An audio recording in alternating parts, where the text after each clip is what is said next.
오늘 제 39주일 104문 5계명에 대해서 같이 공부하도록 하겠습니다. 104문 제 5계명 같이 읽어보겠습니다. 시작. 제 5계명에서 하나님께서 원하시는 것은 무엇입니까? 나의 하나님, 나의 부모님, 그리고 내 위에 있는 모든 권위에 모든 공경과 사랑과 신실함을 나타내고 그들의 모든 좋은 가르침과 징계에 대한 합당한 순종을 하며 또한 그들의 약점과 부족에 대해서는 인내해야 합니다. 왜냐하면 그들의 손을 통해 우리를 다스리시는 것이 하나님의 뜻이기 때문입니다. 그래서 우리가 제5계명 내 부모를 공경하라 라고 하는 그 말씀의 의미가 무엇인지를 우리 함께 살펴보도록 하겠습니다. 우리는 제5계명 그러면 내 부모를 공경하라, 그래서 내 육신의 부모만을 생각할 때가 많이 있습니다. 그런데 여기 이 하이델베르크 요리문답을 보니까 이렇게 말합니다. 같이 답을 한번 보실래요? 나의 부모님, 물론 부모님이 포함됩니다. 그런데 부모님으로 한정하지 않고 그리고 내 위에 있는 모든 권위에 모든 공경과 사랑과 신실함을 나타내고 그랬습니다. 그러니까 내 위에 있는 모든 권위, 부모님뿐만 아니라 교회에서는 목사의 권위, 학교에서는 선생님의 권위, 직장에서는 상사의 권위, 이 모든 권위에 대해서 공경과 사랑과 신실함을 나타내라고 하는 의미가 바로 내 부모를 공경하라고 하는 의미다. 더 나아가서 그들의 모든 좋은 가르침과 징계에 대해서 합당한 순종을 하며, 뭘 하며요? 합당한 순종을 하며, 권위자들이 때로는 우리를 사랑할 수도 있고 때로는 우리를 징계할 수도 있겠죠. 그 모든 것에 대해서 합당하게 받아들이라는 것입니다. 또한 그들의 약점과 부족에 대해서는 뭐 하고요? 인내해야 한다. 윗사람이라고 해서 다 완벽하지는 않겠죠. 부족함이 있을 것이고 허점들이 있을 것입니다. 그 허점과 부족함이 있다고 해서 그들의 권위를 무시하고 그들의 가르침과 징계를 거역하고 반항하는 것은 옳지 않다는 것입니다.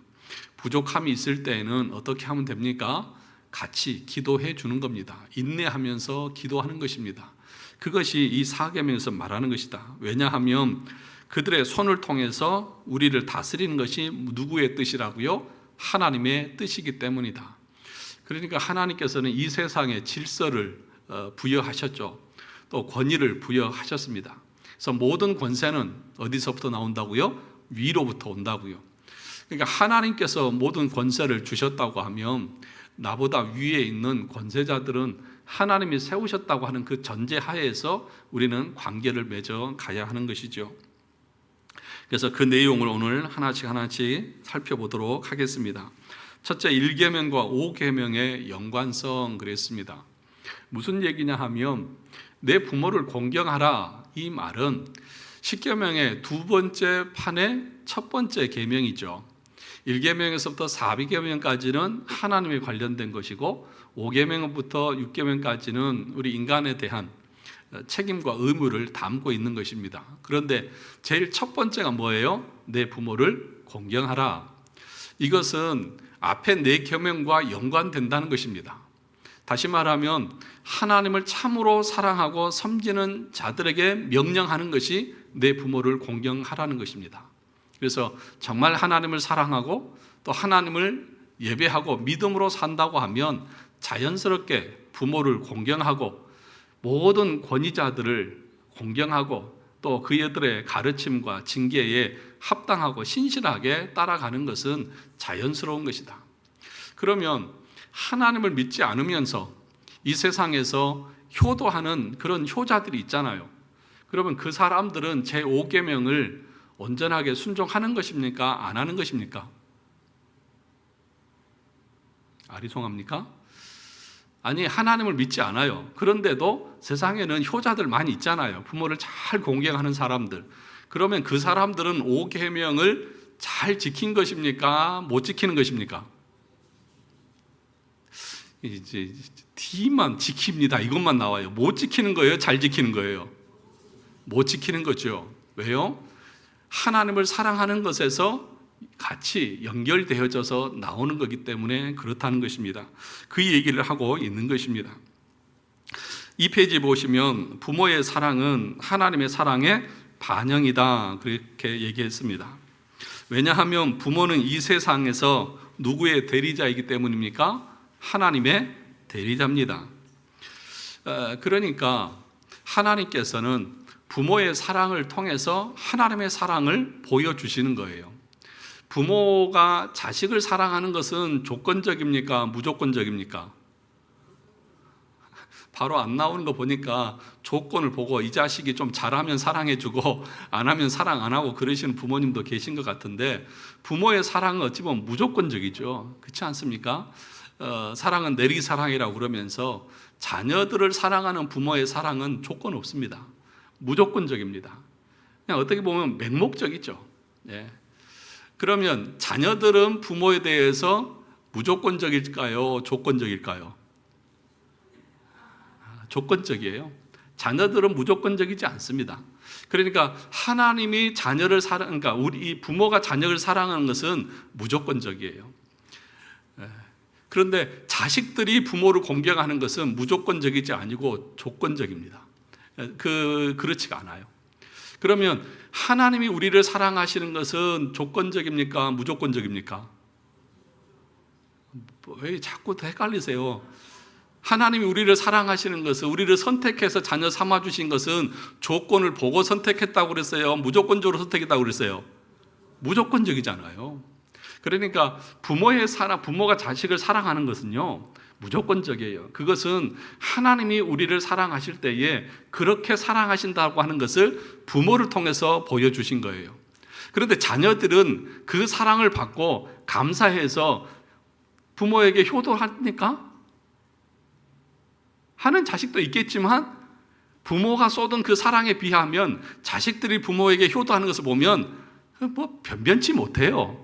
그렇지 않습니까? 자기들이 다 잘나서 잘하는 줄 알아요. 그러면서 막 부모한테 큰 소리 치죠, 나중에는. 그런데 그것은 우리와 똑같습니다. 자식이 부모를 향해서 막 반항하고 뭐만 말도 듣지 않고 막 자기들 뜻대로 하듯이 우리도 하나님의 그 사랑을 입었음에도 불구하고 하나님을 향해서 감사합니다 이런 것보다는 대항하고 반항하고 말도 듣지 않고, 그것이 우리 인간의 모습이라고 하는 것을 부모의 사랑을 통해서도 하나님은 우리에게 교훈하고 계시다는 것입니다. 그 얘기를 지금 하고 있는 것입니다. 그래서 이 페이지에는 그 얘기를 하고 있습니다. 마지막 단락에 보시면, 그러므로 우리는 우리를 이 땅에 태어나게 하시고 우리를 이 땅에 살아가게 하신 우리의 참 부모이신 하나님께 뭐하고 감사하며 먼저 하나님을 공경하는 삶을 살아야 합니다. 그러면 그 하나님을 공경한다 하는 자의 마땅한 삶이 무엇입니까? 그것은 우리의 부모를 공경하는 것입니다. 육신의 부모는 우리를 낳고 양육할 사명을 위해 이 땅에 세움받은 하나님의 전권 대사입니다. 그러므로 하나님을 공경하는 자는 마땅히 죽게 하듯 누구를 공경해야 한다고요? 부모를 공경해야 한다. 알기는 아는데 그게 잘 안 되죠. 하나님의 전권 대사입니다. 그래서 부모는 자녀들을 양육하고 보호하고 또 때로는 책망하고 가르칠 그 권위가 부모에게 있습니다. 그리고 자식은 그 부모의 징계와 가르침들을 잘 받아서 순종해야 될 그 의무가 있는 것입니다. 그런데 잘 안 된다는 것이죠. 3페이지에 보시면 사랑은 내리사랑이고 은혜의 보답은 인격이라고 그렇게 얘기했습니다. 여기서 문제가 있는데, 앞에서 말했던 것처럼 부모의 자식 사랑은 뭐라고요? 본능인데 자식의 부모 공경은 본능이 아니라는 것입니다. 그런데 여러분, 그것을 당연하고 당연하다듯이 받아들이면 안 됩니다. 아니, 하나님께서 우리를 창조하실 때에 그 부모의 자식 사랑은 본능으로 주셨고, 자식들은 그 부모의 사랑에 본능적으로 반응하지 못하겠으니까 당연한 것 아닙니까? 그렇게 말씀하시면 안 된다는 것입니다. 만약에 그 사랑을 받고 그 은혜를 입었음에도 불구하고 감사하지 않고 감사하지 못하다라고 하면 그것은 인간의 탈을 쓴 짐승과 다르지 않다, 그렇게 얘기합니다. 감사한 것을 감사하다고 하는 것이 참된 인격 아니겠습니까? 그러므로 타락한 인간들은 그걸 잘 못해요. 그러나 하나님의 사랑을 입어서 그의 의지가 개선되고 바뀌어지고 또 그가 믿음으로 의롭게 되어진 그런 참된 믿음의 자녀라고 하면 그 부모의 사랑에 대해서 또 그 부모의 권위에 대해서 순종하고 또 그 은혜와 사랑에 대해서 감사할 수 있어야 된다, 그 얘기를 지금 하고 있는 것입니다. 그래서 마지막 단락에 보시면 감사는 받은 것을 받았다고 뭐 하는 거예요? 표시하는 인사입니다. 주었는데도 받지 않은 것처럼 하는 것이 감사를 모르는 것입니다. 우리 삶에 하나님을 향한 감사가 없다면 내가 하나님께 구원의 은혜를 받았다는 사실을 모르는 자요, 불신자와 다르지 않습니다. 부모의 사랑으로 자라고 성장했음에도 부모에 대해서 감사를 모른다면 그것은 짐승과 다르지 않다는 것입니다. 여러분, 그래서 우리가 하나님 앞에서 예배할 때마다 감사 헌금을 드리고 하는 것은 뭐예요? 이 한 주간도 하나님께서 주신 은혜로 살았습니다 라고 하는 받은 은혜에 대한 감사의 표시인 거죠. 그거는 특별한 것도 아니고 마땅하고 당연한 거예요. 하나님의 은혜 아니고 주어진 것이 아닌 상태로 우리가 하루라도 살 수 있습니까? 1분 1초라도 호흡을 할 수 있나요? 없잖아요. 그러면 우리가 매주마다 하나님 앞에 나오면서 하나님 감사합니다, 한 주간도 주의 은혜로 살았습니다 라고 하면서 감사하는 것은 당연한 것 아니겠습니까? 그래서 우리 자녀들 핏덩이부터 지금까지 키워왔잖아요. 그죠? 자기 혼자 태어나자마자 자기 혼자 알아서 걸어 다니면서 그렇게 잘 살아온 자식들 있나요? 없잖아요. 아무도 없어요. 그런데도 자식들이 좀 머리가 크고 나면 아주 자기들이 잘나서 된 줄 알고 아주, 이런 표현 써서 좀 죄송하지만 꼴값을 떨어요. 아주 그냥 아주 목소리가 커지고 큰 소리 치면서 뭐 엄마 아빠가 나한테 해준 게 뭐가 있냐부터 시작해가지고 참 어이가 없어가지고 우리 애들이 그렇다는 거 아니니까 혹이라도 오해하지 마십시오. 우리 애들은 진짜 부모에게 효도하면서 잘 따르고 순종 잘해요. 저 우리 애들 같은 애들만 있었으면 참 좋겠다는 생각을 해요. 현호는 왜 이렇게 크게 웃는데? 진짜인데 왜 안 믿으시지? 네. 하여튼 여러분의 상상에 맡기겠습니다. 네 번째 보시면 부모를 공경하지 않는 이유가 있다, 그렇게 얘기했습니다. 부모를 공경해야 된다는 것을 양심으로는 다 알아도 많은 사람들이 부모를 공경하지 않는 것입니다. 물론 그렇게 불효하는 데에는 자기 나름의 이유가 있습니다. 첫째가 뭐냐 하면 부모님이 전혀 공경할 만한 그런 모습이 없다는 것이죠. 여러분은 어떻게 생각하십니까? 부모가 참 내가 본받을 만하고 따를 만하고 내가 존경할 만해야 부모를 존경하지, 하는 것이 내가 봐도 아닌데 어떻게 부모를 공경할 수 있습니까? 라고 하는 그런 사람들이 간혹가다 있습니다. 그 영화 똥파리에 대해서 써놨지만 그 똥파리라고 하는 영화를 보면 그 아버지가 그 알코올 중독자가 돼서 가정폭력, 그러니까 어머니와 누나가 그 폭력에 죽습니다. 그러니까 그 아들이 그 아버지에 대한 원한과 복수심이 얼마나 크겠습니까? 그래서 나중에는 그 아버지가 늙어서 힘이 없을 때는 이 자식이 그 아버지를 찾아가서 괴롭힙니다. 폭력을 행하고 아버지가 자기들 어렸을 때 했던 것처럼 복수를 하는 거예요. 그러니까 그걸 보면 얼마나 이 자식이 그 어릴 적에 그 부모로 말미암아 고통을 받았으면 이렇게까지 할까, 그런 마음도 들지만, 그런데 우리들의 마음속에는 다 그런 것이 있어요.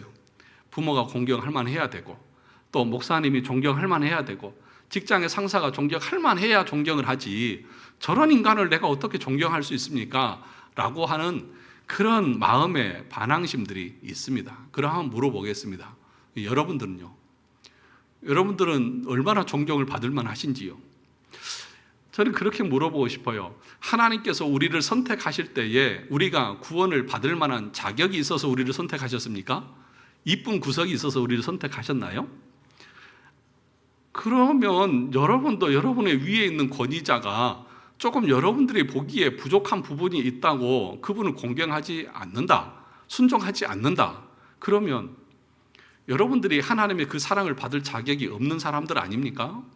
아니, 하나님의 사랑은 그렇게 아무 조건 없이 내가 죄인 되었을 때에 그 비참한 상태에서 하나님을 거역하고 하나님에게 구원을 받을 만한 자격이 없는 상태에서 구원을 받았으면서도, 그리고 자기 위에 있는 부모나 또는 윗사람들이 조금 부족하다고 나는 저들의 권위에 순종 못한다, 그렇게 말하는 것은 앞뒤가 안 맞는 것 아니겠습니까? 그러므로 그런 말은 있어서는 안 된다는 것입니다. 나중에 가서 뒤에 나오겠지만 그렇다고 하면 그럼 부모는 무조건 그렇게 권위를 가지고 부모라고 또는 윗사람이라고 마음대로 자기가 가진 힘을 가지고 밟고 누르고 자기 마음대로 해도 되느냐? 그렇지 않습니다. 그러니까 여러분, 내 부모를 공경하라고 했을 때 공경하라고 하는 것과 또 부모로서의 합당하게 행하는 것 또한 다릅니다. 부모는 그렇게 해서도 안 됩니다. 그래서 자녀를 노엽게 하지 말라고 말하고, 너 위에 하나님이라고 하는 권위자가 있다는 것을 생각하면서 네가 행동을 해라고 그렇게 말하고 있는 거예요. 그러니까 여러분, 우리 각자의 역할과 의무가 있는 거예요. 아랫사람은 아랫사람으로서 윗사람을 공경하고 순종해야 될 책임이 있고요, 윗사람은 내 위에 또 다른 권위자가 있다는 것을 알고 그 하나님의 말씀을 따라서 그 권위를 행사해야 될 의무와 책임이 분명하게 있는 것입니다. 이 두 가지가 상호작용해야 되는 거예요. 그런데 내가 당신이 존경할 만하면 하겠습니다, 이런 조건절이 아니에요. 그래서 오늘 이 20장 12절에서도 내 부모가 공경할 만하면 공경하라 그랬습니까? 잘 보세요. 여기 본문의 12절, 내 부모가 공경할 만하면 공경하라 그랬습니까? 아니잖아요. 그냥 내 부모를 공경하라, 그게 하나님의 말씀이에요. 공경할 만하든 안 하든 그것은 네가 생각할 게 아니고 너의 권위자로 하나님께서 대리자로 세웠으니 너는 무조건 그 부모에게 공경해라예요. 그러면 우리가 억울하잖아요. 밑에 있는 사람들은, 아랫사람들은 억울하잖아요. 그러니까 하나님께서 또 뭐라고 말씀하셨느냐? 이 권위자들을 향해서 뭐라고 말했느냐? 너 위에 권위자가 있다는 거 알고 그것을 네가 정당하게 행사하지 않았을 때에 너에 대해서 심판할 것을 알고 정당하게 네 아랫사람들에게 권위를 행사해라, 그렇게 얘기했어요. 그러니까 이것은 여러분들이 나만 억울하다 그렇게 말할 필요가 없어요. 왜요? 여러분에게 만약에 부당하게 권위를 행사하면 하나님께서 그 부당한 권위를 행하는 자들을 하나님께서 심판하실 거예요. 그러니까 여러분들이 심판 안 하셔도 돼요. 하나님께서 하시는 것이 더 확실하고 더 무섭고 더 처참한 것입니다. 그러니까 여러분, 우리 모두는 위에 있는 권세에게 복종할 줄 알고 순종할 줄 알아야 한다는 것입니다. 두 번째, 왜 권위자들에게, 부모에게 순종하지 않느냐 하면, 뭐라고 말하냐 하면 우리 인간의 이기적인 본성 때문에 그렇다라고 말합니다. 그러니까 자기에게 유익이 안 되면 부모를 공경을 안 하는 거예요. 그러니까 자기에게 유익되면 하는 거예요. 그래서 우리 어르신들이 늘 하는 말이 뭐예요? 자식들에게 유산을 빨리 넘겨주라 주지 마라? 다 동의하시는군요. 다 그렇게 생각하는군요. 자식들에게 뭐예요? 빨리 유산을 넘겨주면 그 자식들이 뭐예요? 부모 안 돌보고 무시한다는 거죠. 죽기 전까지 꼭 쥐고 있어야만 그 자식들이 어머니 아버지 돌아가시면 그 유산이라도 받으려고 그렇게 부모를 따르고 집에라도 한 번 더 오고 효도를 한다는 거죠. 우리 인간의 악함과 부패함, 그 이기적인 본성이 부모의 말에 순종하지 않고 공경하지 않는 거예요. 그런데 세상 사람들은 그렇다고 쳐요. 그런데 예수 그리스도를 믿고 참으로 회심한 성도라고 하는 사람들도 그렇게 부모를 무시하고 그렇게 이기적인 본성을 따라서 행하는 것은 옳지 않다는 것입니다. 그래서 여러분, 구약에서는 부모에게 불순종하면 어떻게 하라고 그랬습니까? 돌로 쳐서 죽여라. 이게 아주 엄격한 벌입니다. 왜냐하면 그것은 누구를 거역하는 거예요? 하나님을 거역하는 거기 때문에 그런 거예요. 단순히 인간의 부모를 거역한 것이 아니라 하나님의 대리자로 세운 그 부모를 거역하는 것이고, 그것은 곧 하나님을 거역하는 것이기 때문에 그렇습니다. 그래서 신약에 와서는 이 사람들이 부모를 공경하는 것이 싫으니까 고르반 하면서 하나님께 바친 것이 되어졌다. 그러니까 나는 하나님을 섬김으로 부모에게 할 도리를 다 했다라고 하면서 부모를 공경하지 않는 그런 불효자들이 있었습니다. 그것에 대해서 예수님께서 책망하시는 것을 보게 됩니다. 그러니까 하나님만 잘 섬기면 된다. 여러분, 그런 사람들은 참된 신앙인이 아닙니다. 그러니까 교회는 열심히 나오고 교회에서는 봉사는 열심히 하고 헌금 생활도 열심히 하는데 자기 부모는 돌보지 않아요. 그런 자들은 불신자보다 더 악한 자다고 그랬어요, 바울이. 누구보다 더 악한 자다고요? 불신자보다 더 악한 자다. 그러므로 저와 여러분들이 부모들이 조금 부족할 수 있죠. 어떤 부모가 어떤 그 모든 자녀에게 다 존경받고 흠이 하나도 없을 수 있겠습니까? 그렇지 않아요? 그런 사람을 찾으려면 없어요. 자기 자신도 온전하지 않은데 왜 다른 존재에게만 온전함을 요구하냐고요. 그렇지 않습니까? 그런데 인간은 타락하고 부패해서 자기를 못하면서 자기 위에 있는 존재에게는 정당하고 또는 올바르고 또는 자기들이 존경할 만하기를 원한다는 거죠. 그것처럼 불합리하고 앞뒤가 안 맞는 논리가 어디 있느냐는 것입니다. 이것이 우리 신앙에 있어서 심각한 문제라는 것입니다. 사랑하는 성도 여러분, 저와 여러분들이 우리의 부모님들에게 효를 다할 수 있기를 주님의 이름으로 축원합니다. 참 이런 얘기를 저도 하고 있지만 저라고 온전하겠습니까? 저도 참 부족하죠. 돌아보면 죄송한 것밖에 없고 후회되는 것밖에 없는 것이 사실이죠. 그래서 저도 참 조금만 더 살아셨으면 좋았을 텐데 그런 생각을 참 많이 하거든요. 그래서 그 나이가 먹어가면서 많이 먹진 않았지만 여러분에 비하면 아직도 애지만 그 부모님의 생각이 더 많이 나는 것 같아요. 저희 장모님이 이제 혼자 계시는데 몇 주 전에는 제 아내한테 전화해가지고 그러더래요. 어디 김서방은 전화 요금이 많이 나와서 전화를 안 하는갑지? 그러셨다고. 전화를 자주 못 드리니까 좀 그런 게 제가 좀 약한 것 같아요. 근데 또 가면은 제가 또 살갑게 잘해요. 오죽하면 우리 장모님이 작년에는 제가 한 일주일 있었는데 참 상황만 되면 자네가 내 옆에서 같이 살았으면 얼마나 좋겠나 그러더라고. 제가 가면 늘 농담도 해드리고 재밌게도 해드리고 말동무도 해드리고 제가 그러거든요. 사이라고 가가지고 그냥 입 꼭 다물고 이러고 그 목석처럼 있고 그러지 않거든요. 저는 막 장모님을 막 놀리거든요. 어머니 이게 왜 이래요? 막 그러고 어머니 저 사람이요 집에서 밥도 안 줘요 막 이러면서 그래요. 그러면 저희 장모님이 내가 내 딸을 모르나 이 사람아? 그러면서 팔은 안으로 굽는 법일세. 그러면서 여전히 딸 편을 드시더라고. 그러니 제가 전화를 하겠습니까? 안 하지? 저도 기분이 안 좋은데. 이번 여름 휴가 때도 가서 얼굴이라도 뵙고 인사라도 드리고 오려고요. 마음으로라도 사랑하고 또 하나라도 더 해드리고 싶은 마음이 많죠. 근데 그렇지 못해서 마음으로 죄송한 마음인데 하여튼 그 부모를 향한 자식의 마음은 본성적이지 않아요. 그래서 정말 우리가 의지를 가지고 부모님을 섬기려고 하는 그 마음을 늘 우리가 가져야 되는 것 같아요. 그런데 이렇게 우리 권사님들이나 우리 성도들 가정을 보면 믿음의 자녀들은 참 부모에게 잘해요. 그렇지 않습니까? 잘하려고 하고 교회에서 이런 가르침을 늘 받잖아요. 그래서 어디 가서 이런 가르침을 받겠어요? 정말 하나님을 알고 믿음으로 살아가는 자녀들은 부모를 공경할 수밖에 없어요.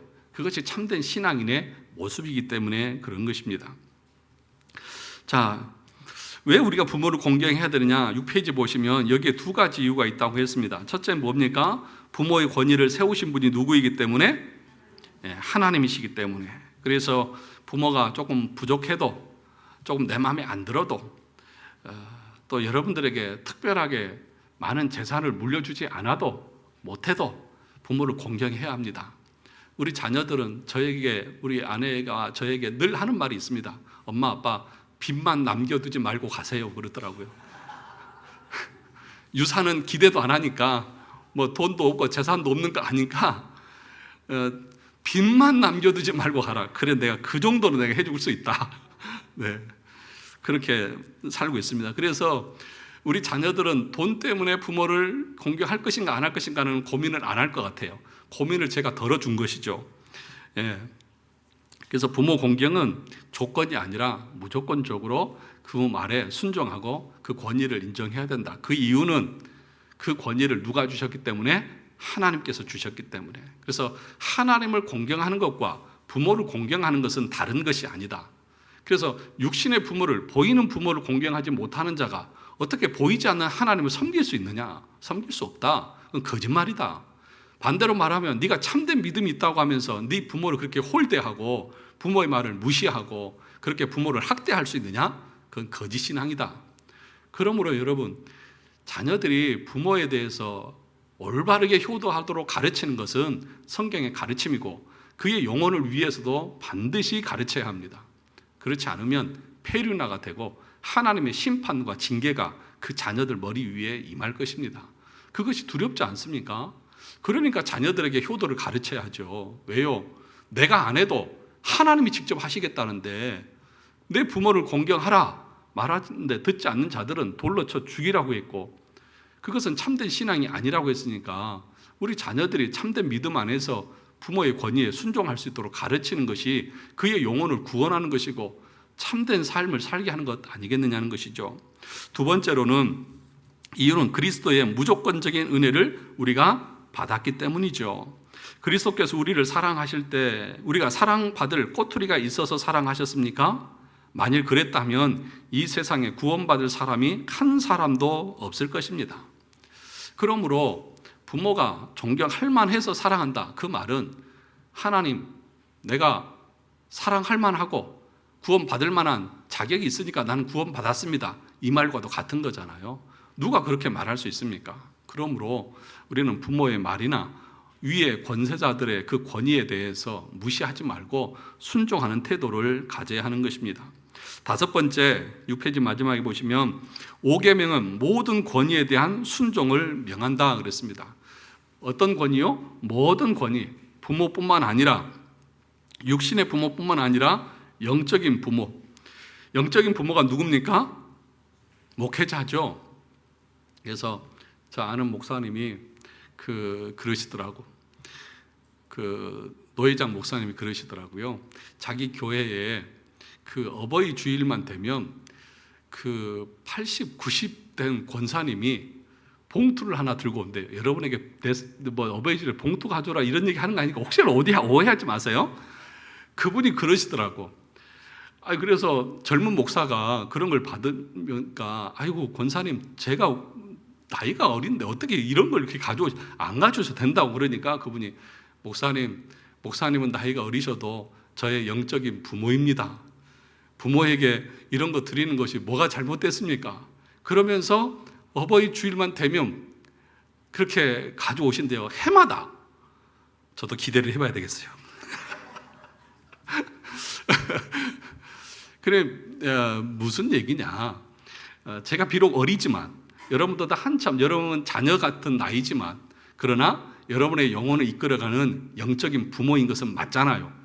하나님께서 교회의 질서로 세우신 것이 맞잖아요. 그런데 어버이 주일에 저는 꽃도 안 달아주더라고. 예. 그러니까 여러분, 저와 여러분들이 그 권위, 그러니까 부모뿐만 아니라 교회에서는 목회자, 또 직장에서는 상사, 또는 가정에서는 부모, 또 나라에서는 대통령, 이 모든 권위가 누가 주신 거라고요? 하나님이 주신 거잖아요. 대통령이 마음에 안 든다고 해서 대통령한테 뭐라 할 수 없어요. 기도하는 수밖에. 하나님이 하시겠죠. 예, 하나님이 하시겠죠. 예. 우리는 인정할 수밖에 없어요. 그 하나님의 모든 섭리 가운데 있기 때문에 우리는 대통령이 그 직일 또는 직장 상사가 그 자기의 권한을 잘 사용할 수 있도록 하나님 은혜 베풀어 달라고 기도하는 것이지, 우리가 머리에 띠두르고 나와가지고 할 수 있는 건 아니에요. 그거는 세상 사람들이 하는 방식이죠. 그러나 그리스도인들은 모든 권위는 누가 주셨다? 하나님께서 주셨다. 그것을 우리가 잊지 말아야 합니다. 그 6페이지 마지막에 그 얘기를 하고 있는 것이고요. 또 7페이지 보시면 우리에게 정치적인 아버지로서 뭘 주셨습니까? 대통령을 주셨다. 그렇게 말하고, 집에서는 누가 있습니까? 아내에게는 남편, 지압이라고 부르죠. 남편을 지압이다 그렇게 부르잖아요. 이 지압이라고 하는 말은 뜻은 집에 뭐다? 압이다. 그런 뜻이 있는 거예요. 그러니까 아내들은 남편을 어떻게 해야 되고? 공경하고 복종하고 순종해야죠. 아멘을 안 하는 아내들은 뭐죠? 여보, 왜 아멘을 안 해요? 지압이, 집에 있는 아비에게, 그 권위에게 순종하고 또 이렇게 따라야죠. 집에서 그렇게 대장놀이를 하려고 하면 됩니까? 아주 막 저를 잡아요, 아주 막. 옳지 않습니다. 지아비의 말에 순종하고 복종할 수 있어야 하는 것이죠.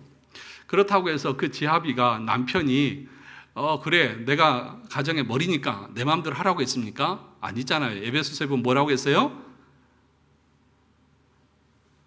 그리스도께서 교회를 위해서 자신의 목숨을 주심과 같이 아내를 위해서 뭐 하라고요? 목숨을 바치라. 그것이 지아비의 의무인 거죠. 그러니까 여러분, 이 쌍방이라는 거예요. 쌍방. 무조건 명령하는 것이 아니라 그 위에 있는 권위자도 그 아랫 사람들을 합당하게 대우할 수 있어야 한다는 것을 말합니다. 그래서 디도서 2장 9절 같이 읽어볼까요?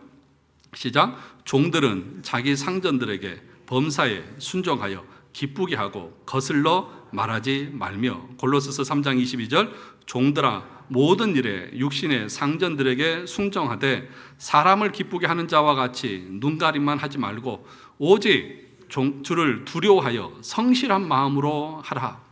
그러니까 오늘날 교회에서 목사님이 존경할 만해야죠. 아유 저것도 목사라고 그러면서 그렇게 얘기한다고 하면 옳은 태도입니까? 아니죠. 대통령이 대통령다워야죠. 남편이 남편다워야죠. 아유 꼴도 보기 싫어. 저 인간을 왜 만나가지고 내가 이 고생을 하는지 몰라. 이런 식으로 서로를 이렇게 대하는 것은 신앙적이지도 않고 옳지도 않습니다. 로마서 13장 1절과 2절에서 뭐라고 했습니까? 각 사람은 위에 있는 권세들에게 뭐하라? 복종하라. 권세는 하나님으로부터 나지 않음이 없나니 모든 권세는 다 하나님께서 정하신 바라. 그러므로 권세를 거스르는 자는 하나님의 명을 거스름이니 거스른 자는 뭘 자취하리라? 심판을 자취하리라. 그러므로 여러분, 위에 있는 권위가 정말 100% 다 만족할 수 있는 권위는 없습니다.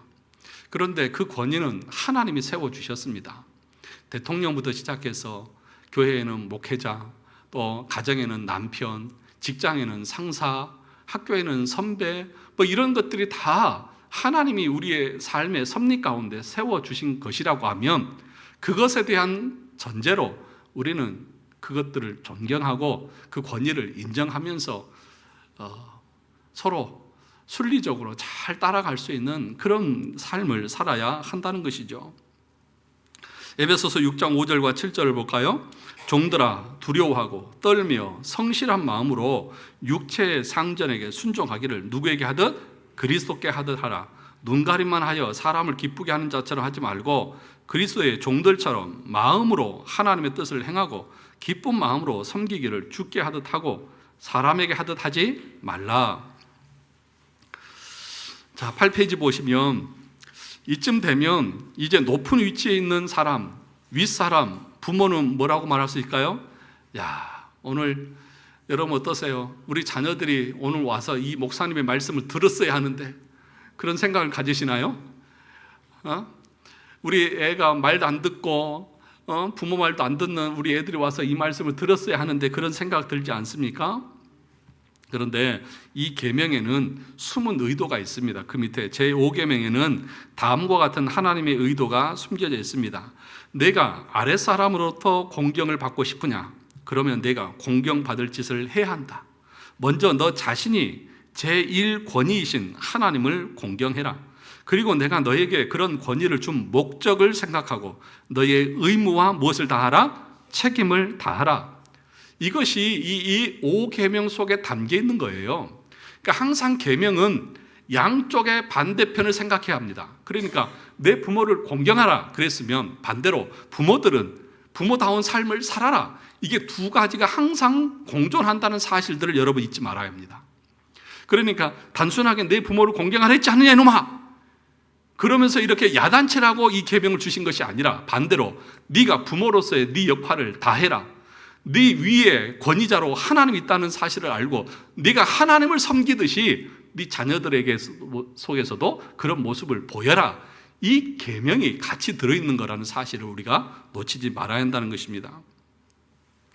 로마서 13장 3절과 7절 볼까요? 다스리는 자들은 선한 일에 대하여 무엇으로 두려움이 되지 않고 악한 일에 대하여 되나니 내가 권세를 두려워하지 아니하려느냐? 선을 행하라. 그리하면 그에게 칭찬을 받으리라. 그러니까 다스리는 자들이 그 다스릴 때에 내 이외에 권위자가 있고 내가 선하게 다스리지 않고 의롭게 행하지 않을 때에 하나님께서 우리를 심판할 것을 알고 그것을 두려워함으로 그 권위를 행사하라는 것이죠.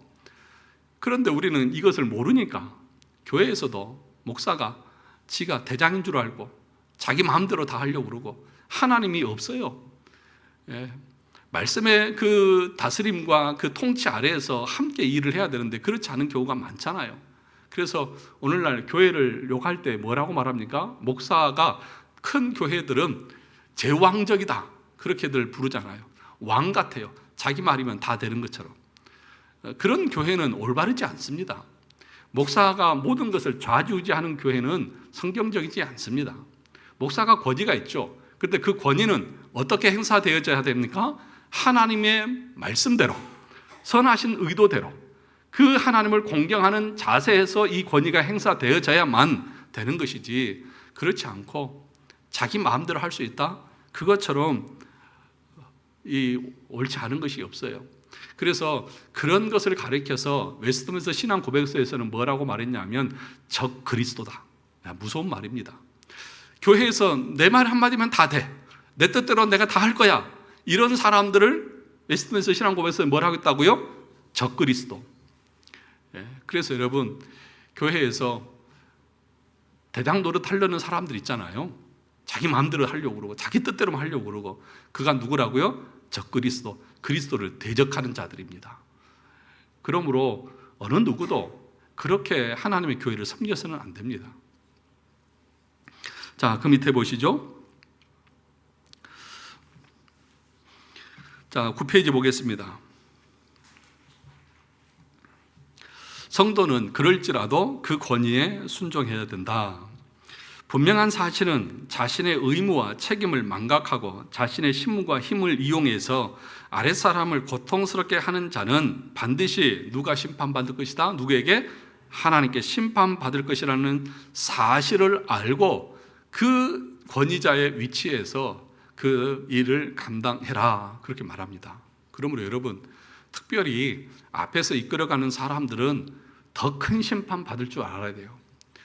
많이 선생되지 말라고 했잖아요. 선생된 자들이 더 큰 심판을 받을 것이다. 앞에서 이끌어가는 이 목사나 또는 교회의 장로님들은, 중직자들은 하나님 앞에서 더욱더 철저하게 하나님의 권위에 순종하려고 하는 그 태도와 자세로 하나님의 교회를 섬겨야 합니다. 그렇지 않으면 더 큰 심판을 하나님이 내리실 것입니다. 일반 성도들은 몰라서 그렇다고 쳐요. 왜 그러냐 하면, 여러분, 그 대요리 문답에 보시면 죄에 대해서 말하면서 뭐라고 말하냐면, 죄는 다 똑같은 죄지만 어떤 위치에 있는 사람이 죄를 지었느냐에 따라서 그 죄의 영향력이 크다라고 말해요. 그러므로 목사가 죄를 지으면 그 죄에 대한 영향이 전 교회에 영향을 미치잖아요.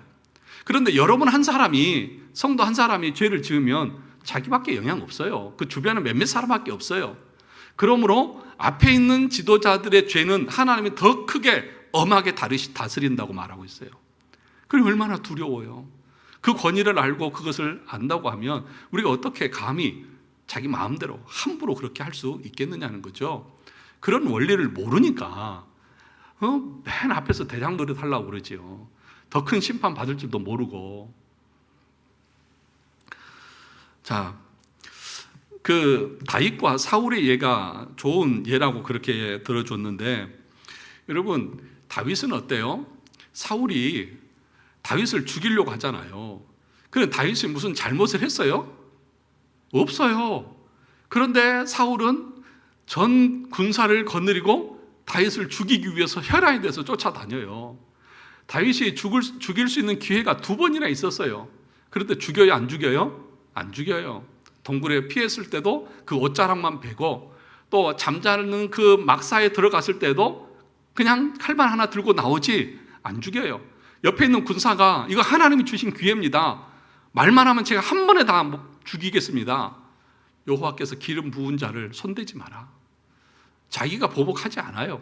그런데 어떻게 하십니까? 결과적으로는 하나님이 손보시잖아요. 내가 사울을 왕으로 세운 것을 후회한다 하면서 하나님께서 그를 그 왕위에 있지 못하게 하시잖아요. 그러니까 아무리 위에 있는 권위가 부당하게 행해도 그것에 대해서 내가 반역하고 대적해서 그 권위를 내가 무너뜨려서 내가 다시 다른 사람 세우겠다, 이것처럼 오만한 것은 없는 거예요. 네. 그러니 여러분 그런 사람이 일어나지 않도록 우리가 기도해야죠. 그리고 우리 스스로가 하나님 앞에서 그런 인간이 되지 않도록 나 자신을 돌아볼 수 있어야 하는 것이죠. 자, 밑에 9페이지 마지막을 보시면, 물론 권위자가 권위주의로 아랫사람을 내리누를 때 아랫사람은 그럴지라도 그 권위에 순종해야 합니다. 다윗이 사울의 권위를 끝까지 인정하고 사울을 존경하며 공경했던 것처럼 우리도 그렇게 해야 한다는 것입니다.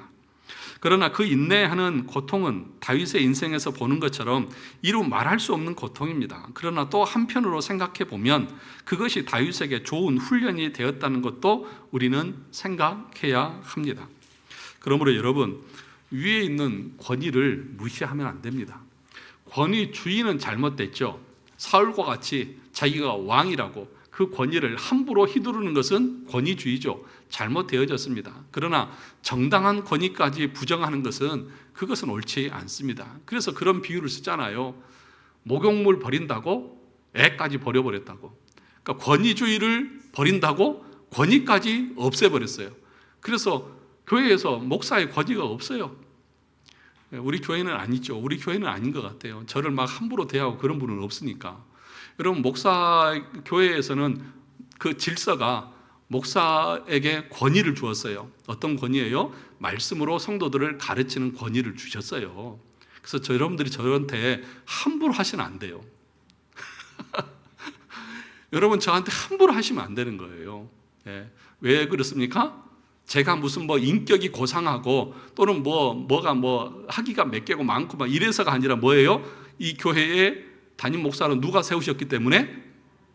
왜 대답을 안 하세요? 누가 세우셨기 때문에? 하나님이 세우셨기 때문에 그런 거죠. 다른 이유 없어요. 예. 하나님께서 세우셨기 때문에 그 하나님의 권위에 우리가 순종하고자 하는 마음으로 순종하는 거죠. 교회를 치리하시는데 하나님께서 대신 세우셔서 그 일을 하게 하셨으니까요. 그러면 저는 어떻게 해야 됩니까? 내가 목사네 하면서 내 마음대로 막 하는 것입니까? 아니잖아요. 내 위에 나를 세우신 권위자가 있다는 것을 알고 그 가르침대로 순종하듯이 그렇게 나도 교회를 섬겨 나가는 거죠. 이게 상호작용이 있어야죠. 저도 온전하게 하고 여러분들은 또 그 권위를 인정하고. 그래서 제가 여러 번 얘기했지만 프랑스 신앙고백서 25조에 보면 정당하게 청빙을 받은 목사가 그 직을 성실하게 수행할 때에 성도들은 마땅하게 그의 명예를 존중하고 그의 말을 들을지어다, 그렇게 분명하게 얘기하고 있잖아요. 근데 왜 말을 안 들으세요? 제가 말에 권위가 안 세워졌어. 아주 그냥 말을 해도 듣지를 않으세요. 여러분, 이것은 웃으면서 하는 얘기지만 우리가 좀 새겨 들어야 될 말입니다. 그래서 여러분, 그 목사를 함부로 대하는 교회치고 건강한 교회가 없어요. 목사를 제왕처럼 섬기는데도 온전하지 않지만, 그렇다고 목사의 권위가 완전히 땅바닥에 떨어져 가지고 그냥 목사를 자기들이 마음대로 할 수 있는 것처럼 생각하는 교회도 온전하지 않은 거예요. 마지막 보겠습니다. 그래서 하이델베르크 요리문답을 보시면 같이 답을 한번 다시 읽어보고 마치도록 하겠습니다. 나의 부모님 그리고 내 위에 있는 모든 권위에 모든 공경과 사랑과 신실함을 나타내고 그들의 모든 좋은 가르침과 징계에 대한 합당한 순종을 하며 또한 그들의 약점과 부족에 대해서는 인내해야 합니다. 왜냐하면 그들의 손을 통해 우리를 다스리시는 것이 하나님의 뜻이기 때문입니다. 여러분, 제가 부족하고 연약한데도 이렇게 잘 섬겨주시고 따라주시고 배려해 주셔서 늘 감사하게 생각하고 있습니다. 진짜라니까요. 저 늘 그런 마음으로 섬기고 있다니까요. 그래서 저는 어디 나가서 목사님 힘들지는 않으세요? 저한테 이제 간혹가다 노예 목사님들이 물어보거든요. 그래서 저는 늘 하는 말이 아니요, 저 힘든 거 하나도 없어요. 너무 재밌어요. 좋아요. 늘 진짜 입에 바른 말이 아니라 제가 늘 그렇다니까요. 제가 그래서 지난번에 동성교회 가서 설교하면서도 우리 교회에서는 나를 힘들게 한 사람이 딱 2사람 있다. 그 2사람이 누구냐? 유혜경, 김현지 2사람밖에 없다. 제가 그랬거든요. 우리 성도들 중에서는 나를 스트레스 주고 힘들게 한 사람이 한 사람도 없다. 유혜경만 집에서 그러고 우리 딸만 빨리 설교 끝내라고 막 이러고 있고 막 그런다고 했지, 우리 성도들 중에서는 우리 장로님들도 같이 협력해서 같이 열심히 하시고 우리 권사님들 늘 기도해 주시고 난 너무 잘 지내고 있다. 제가 그러고 얘기하고 왔다니까요. 저와 여러분들이 마지막에 그 12페이지 장수한다고 하는 의미가 뭔지, 장수한다 그러니까 내 부모를 공경하라, 그리하면 네가 땅에서 잘 되고 장수할 것이다, 그렇게 말할 때에 이 장수한다고 하는 말이 무슨 의미냐, 5계명에서 소위를 분답해서 이렇게 얘기했습니다. 제 5계명을 지켜야 할 이유는 이 계명을 지키는 모든 사람에게 뭐가 하고 장수하고 잘되게 하시겠다고 약속하시기 때문이다. 다만 하나님에게 영광이 되고 그들에게 선이 되는 한 그렇습니다. 그러니까 장수한다고 하는 것은 단순히 수명이 긴다 이 얘기를 말하는 것이 아니라 그의 남은 인생이 하나님의 영광이 되고 하나님에게 합당한 삶으로 살아가게 될 것이다. 그리고 그가 행하는 모든 것이 형통할 것이라고 하는 것은 그의 인생이 하나님의 영광을 위해서 드려지는 복된 인생이 될 것이라고 하는 것을 말하는 거죠. 단순히 이 땅에서 부귀영화를 누린다 이 얘기가 아니라니까요. 그 부모를 공경하라고 하려고 한 목적이 그래야 네가 이 땅에서 건강하게 오래 살아, 그리고 네가 부자로 살아, 이 얘기가 아니라 그것이 하나님의 영광에 합당하고 하나님의 뜻에 합당하게 살아갈 수 있게 되는 것이다 라고 하는 것을 말씀하고 있다는 것입니다. 우리 교회 모든 성도들이 부모를 공경할 수 있기를 바라고 모든 권위자들에게 순종하고 신실하게 감당하고 또 위에 있는 권위자들도 자기 위에 또 다른 권위자 하나님이 계시다는 것을 알고 신실하게 그것들을 감당해 나가는 이 5계명을 신실하게 지킬 수 있는 우리 모두가 되시기 바랍니다.